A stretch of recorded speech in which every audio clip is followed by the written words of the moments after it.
नमस्कार दोस्तों, आप सभी का स्वागत है हमारे YouTube channel BCS basic physics में। और आज की इस वीडियो में हम कक्षा 12 का टॉपिक ले रहे हैं नील्स बोर का परमाणु मॉडल।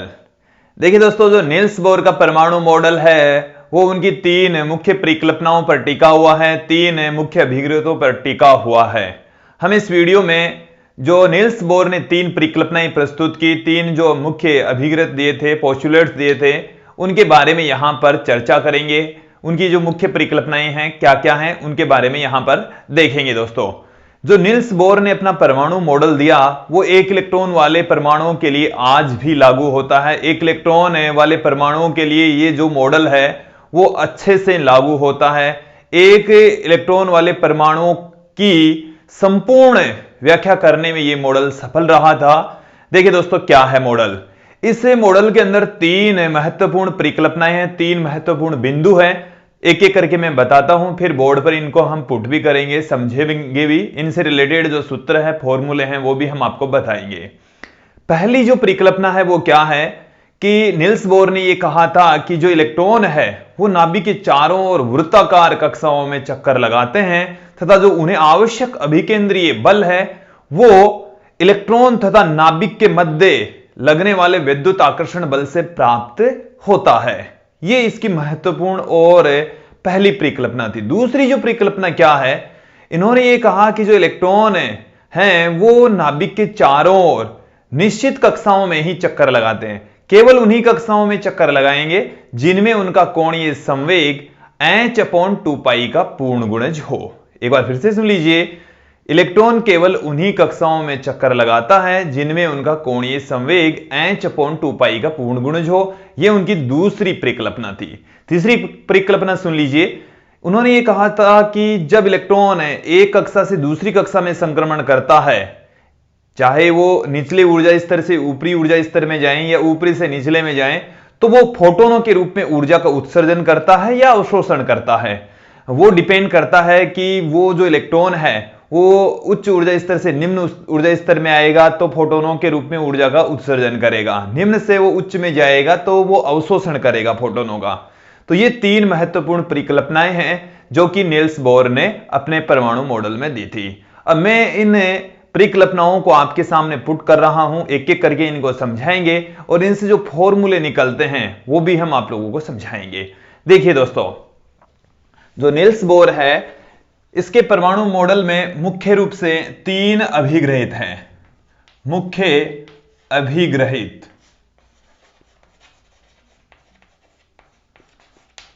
इनको हम कहते हैं परिकल्पनाएं। परिकल्पनाएं, और ये जो मुख्य अभिग्रहित हैं तीन हैं। देखिए, प्रथम परिकल्पना, प्रथम परिकल्पना, पहला जो पोस्टुलेट है वो क्या है, सुन लीजिए कि इस परिकल्पना के अनुसार, इस परिकल्पना के अनुसार इलेक्ट्रॉन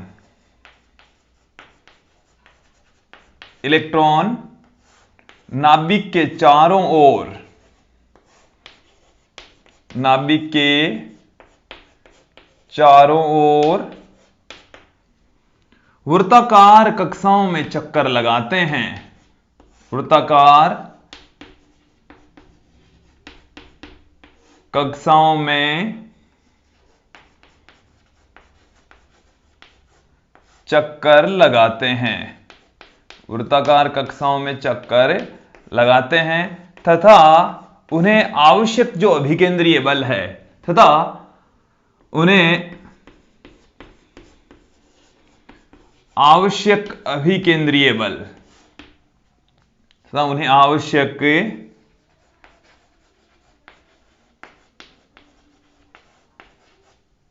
अभिकेंद्रीय बल इलेक्ट्रॉन व नाभिक के मध्य, इलेक्ट्रॉन व नाभिक के मध्य लगने वाले विद्युत आकर्षण बल से प्राप्त होता है। लगने वाले विद्युत आकर्षण बल से, विद्युत आकर्षण बल से प्राप्त होता है। यह है निल्स बोर की पहली परिकल्पना और इस परिकल्पना को हम मैथमेटिकल फॉर्म में पुट करेंगे। इसके लिए हम यहां पर कंसीडर कर लेते हैं कि हमने मान लिया कि स्मॉल m द्रव्यमान का कोई इलेक्ट्रॉन नाभिक के चारों ओर स्मॉल r त्रिज्या के पथ पर v वेग से चक्कर लगा रहा है। तो उस कंडीशन में जो अभिकेंद्रीय बल है वो इलेक्ट्रॉन तथा नाभिक के मध्य लगने वाले विद्युत आकर्षण बल के तुल्य होगा। तो देखिए उस परिकल्पना से हमें एक रिजल्ट मिलेगा। हम क्या लेकर चल रहे हैं, माना स्मॉल m द्रव्यमान वाला कोई इलेक्ट्रॉन, स्मॉल m द्रव्यमान का कोई इलेक्ट्रॉन है, इलेक्ट्रॉन नाभिक के चारों ओर, नाभिक के चारों ओर स्मॉल r त्रिज्या के वृत्ताकार पथ पर, स्मॉल r त्रिज्या के वृत्ताकार पथ पर v वेग से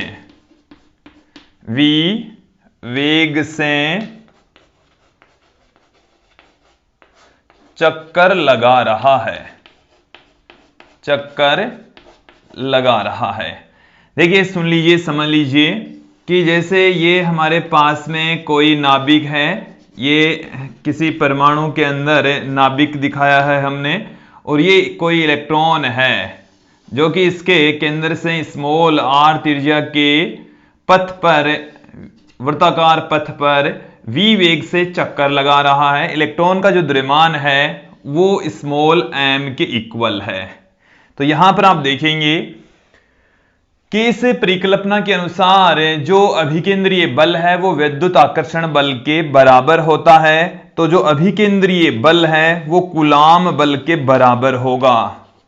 अभिकेंद्रीय बल बराबर होगा कूलाम बल के। अभिकेंद्रीय बल किसके तुल्य होगा? कूलाम बल के तुल्य होगा। इस परिकल्पना से ये रिजल्ट निकलता है। अब अभिकेंद्रीय बल कितना होता है? इलेक्ट्रॉन का जो अभिकेंद्रीय बल है, अभिकेंद्रीय बल का जो फॉर्मूला होता है दोस्तों सुन लीजिए, mv²/r होता है। mv²/r। और इलेक्ट्रॉन और नाभिक के मध्य लगने वाला विद्युत आकर्षण बल क्या हो जाएगा? इलेक्ट्रॉन व नाभिक के मध्य, इलेक्ट्रॉन व नाभिक के मध्य विद्युत आकर्षण बल, विद्युत आकर्षण बल। और विद्युत आकर्षण बल यदि नाभिक जो कूलाम का नियम है उससे हम विद्युत आकर्षण बल पुट करेंगे, और कूलाम का जो नियम है वो क्या कहता है? F बराबर 1/4πε0 Q1 Q2 में R²। तो देखिए दो आवेश होते हैं Q1 तथा Q2, दोनों के बीच की जो डिस्टेंस है वो यदि R है तो कूलाम का नियम वहां पर फॉलो होता है, कूलाम का नियम वहां पर अप्लाई होता है। देखिए दोस्तों, वैसे तो कूलाम का जो नियम है वो हम ये पढ़ते आए हैं, ये जानते हैं कि कूलाम का नियम दो स्थिर बिंदुवत आवेशों पर लागू होता है। दोनों आवेश स्थिर होने चाहिए, बिंदुवत होने चाहिए। बट यहां पर ये जो इलेक्ट्रॉन है वो नाभिक के चारों ओर वृत्ताकार कक्षा में चक्कर लगाता है। तो बाद में साइंटिस्टों ने ये देखा कि जो कूलाम का नियम है, दोनों में से किसी यदि एक आवेश यदि स्थिर है तो उनके मध्य भी लगने वाला एक आवेश गतिशील हो सकता है, एक आवेश स्थिर हो सकता है। यदि उन दोनों के बीच की डिस्टेंस चेंज नहीं हो रही, अर्थात यदि कोई कण वृत्ताकार पथ में चक्कर लगाता है तो उनके मध्य भी विद्युत आकर्षण बल कूलाम के नियम से हम ज्ञात कर सकते हैं, वहीं पर भी अप्लाई होता है। तो देखिए दोस्तों, इलेक्ट्रॉन का जो आवेश है वो हम कंसिडर कर रहे हैं E, और जो नाभिक है यदि इसका परमाणु क्रमांक Z है तो Z इंटू ई, नाभिक का जो आवेश है वो Ze हो जाएगा, क्योंकि इसमें प्रोटोनों की संख्या Z, एक प्रोटोन का आवेश E, तो Ze प्रोटोनों का आवेश, E इस इलेक्ट्रॉन का आवेश, E इलेक्ट्रॉन का आवेश। तो देखिए विद्युत आकर्षण बल कितना हो जाएगा, 1/4 pi epsilon not Ze into में E अपॉन आर स्क्वायर। तो यहां से इस परिकल्पना के अनुसार जो अभिकेंद्रीय बल है वो कूलाम बल के बराबर होता है। दोनों को हम बराबर पुट कर देंगे, mv² बराबर हो जाएगा 1/4 पाई एप्सिलॉन नॉट Ze² बट्टे में r²। ये हमारे पास में है बोर की प्रथम परिकल्पना से निकलने वाला रिजल्ट सूत्र। तो देखिए दोस्तों, इसको समझ लेंगे, इसको आप याद कर लेंगे, दिमाग में फिट कर लीजिए। इसके साथ में हम देखेंगे अब दूसरी परिकल्पना। दूसरी परिकल्पना का जो स्टेटमेंट है वो मैं आपको बता देता हूं, उसको हम पुट भी कर देंगे, उसको भी हम मैथमेटिकल फॉर्म में इसी तरीके से ही पुट करेंगे। देखिए क्या है, पहली परिकल्पना आप लोगों को समझ में आ गई होगी। अब हम देखते हैं दूसरी परिकल्पना, द्वितीय परिकल्पना, बोर की द्वितीय परिकल्पना, द्वितीय अभिग्रहित कह सकते हैं, पोस्टुलेट्स हैं ये बोर के। सुन लीजिए एक बार। देखिए बोर ने ये कहा कि जो इलेक्ट्रॉन है नाभिक के चारों ओर केवल उन्हीं कक्षाओं में चक्कर लगाते हैं जिनमें उनका कोणीय संवेग h/2π का पूर्ण गुणज हो। हालांकि इस परिकल्पना का h/2π के पूर्ण गुणज के रूप में क्यों होता है, इसके रिजल्ट इसके बराबर क्यों होते हैं, उसका जो आंसर है उनके पास में नहीं था। ऐसा कहा जाता है कि ये जो परिकल्पनाएं हैं निल्स बोर के सपनों में आई थी और उन्होंने सुबह उठकर इनको पुट कर दिया था, लिख दिया था, फिर इनको प्रूफ करने में इन्होंने 20 साल लगाए थे। तो 1910-11 में इन्होंने इनको लिख दिया था और 1930-31 में जाकर इनको प्रूफ किया था, और उनमें से 2 परिकल्पनाओं को ही प्रूफ कर पाए, द्वितीय परिकल्पना को प्रूफ नहीं कर पाए। द्वितीय परिकल्पना को डी ब्रोगली की परिकल्पना से उसको समझा गया।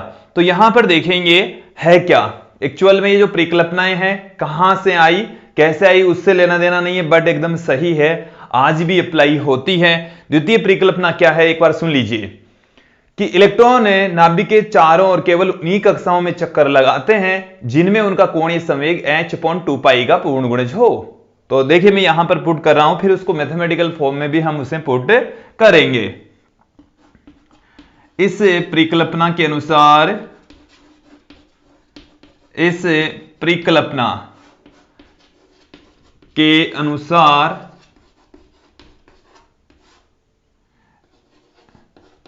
इलेक्ट्रॉन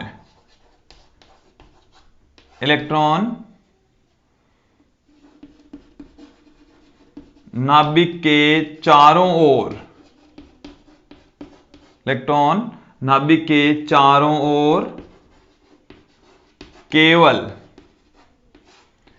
उन्हीं कक्षाओं में चक्कर लगाते हैं, केवल उन्हीं कक्षाओं में चक्कर लगाते हैं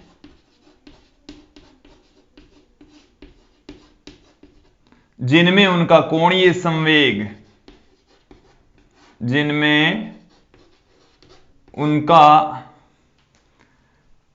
कोणीय संवेग, कोणीय संवेग h/2π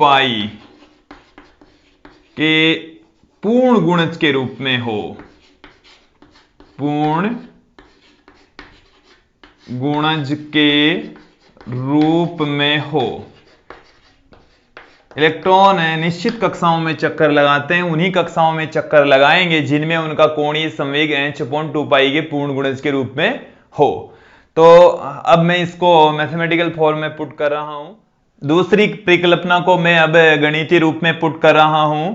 दूसरी परिकल्पना के अनुसार जो इलेक्ट्रॉन का कोणीय संवेग है वो h/2π के पूर्ण गुणज के रूप में होता है। तो देखिए जो कोणीय संवेग है, इलेक्ट्रॉन का कोणीय संवेग वो बराबर होगा, कोणीय संवेग को हम L से पुट करते हैं, h अपॉन में 2 पाई के पूर्ण गुणज के रूप में। तो यहां पर ये जो n है वो एक पूर्ण संख्या है, इसका मान 0, 1, 2, 3 इस तरीके से हो सकता है।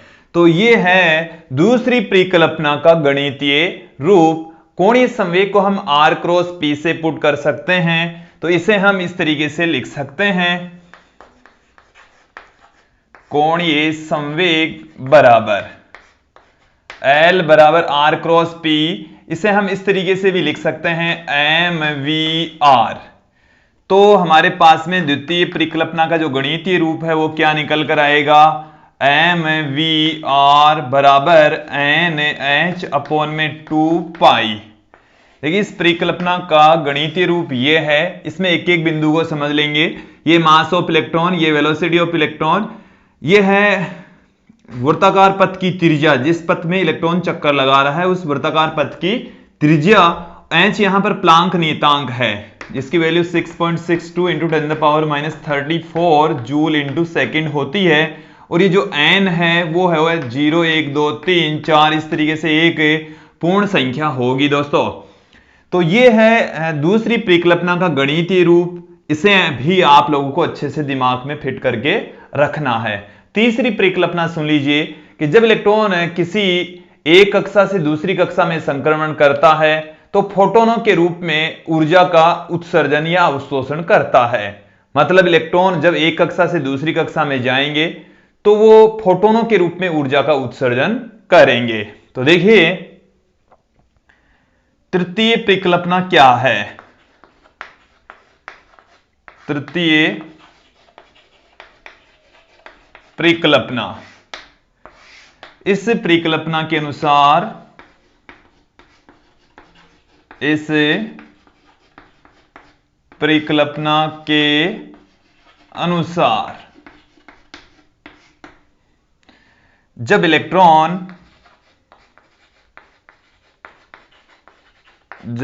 इलेक्ट्रॉन एक कक्षा से, या एक कक्षा कह दीजिए या ऊर्जा स्तर कह दीजिए, एक कक्षा मतलब ऊर्जा स्तर है यहां पर कक्षा का, एक कक्षा से दूसरी कक्षा में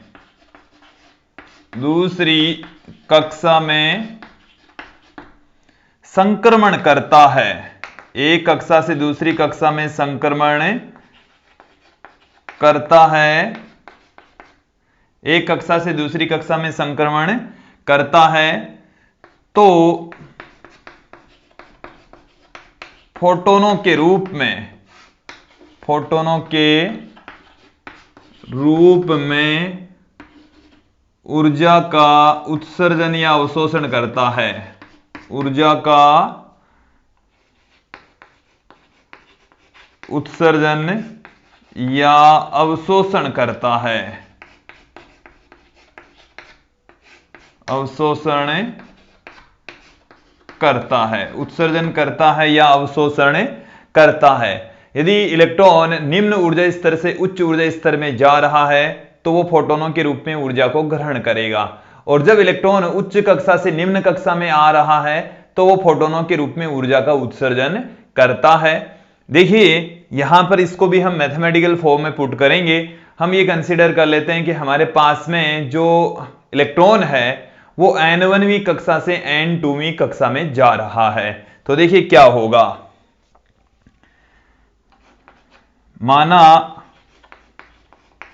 माना कोई इलेक्ट्रॉन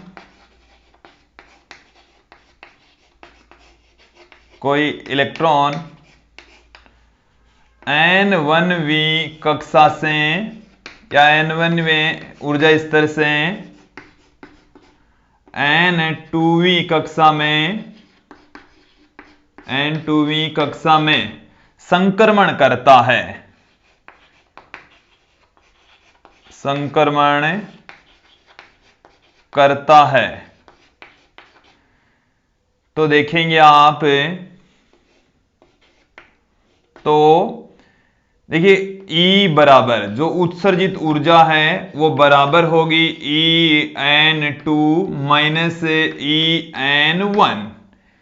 ये En2 माइनस En1 का मतलब है ये nवीं कक्षा में इलेक्ट्रॉन की ऊर्जा, ये n2वीं कक्षा में इलेक्ट्रॉन की ऊर्जा, और ये है उत्सर्जित ऊर्जा।